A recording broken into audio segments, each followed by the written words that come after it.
అందుకే ఎప్పుడు విడి కాపురాలు పెడతాం, మేము విడిగా ఉంటామంటే ప్రోత్సహించకూడదు పెద్దవాళ్ళు ఎవరు. పెద్దవాళ్ళతో కలిసి ఉండండి, అన్ని విధాలా బాగుంటుందని చెప్పాలి. ఎందుకంటే ముఖ్యంగా ఈ రోగాలు వ్యాపిస్తున్న దాంట్లో చూడండి అమ్మా, పెద్దవాళ్ళు చాలా ధైర్యంగా ఉన్నారు, యువతరం కంగారు పడిపోతుంది.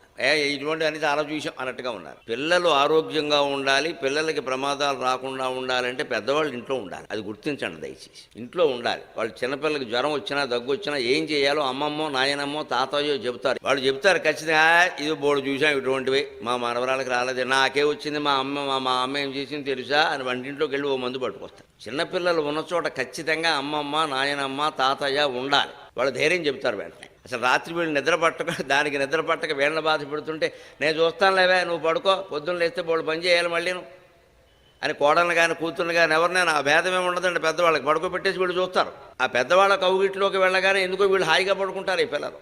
ఎందుకంటే ఆ ప్రేమ అంతే, ఇది నిష్కల్మషమైన ప్రేమ.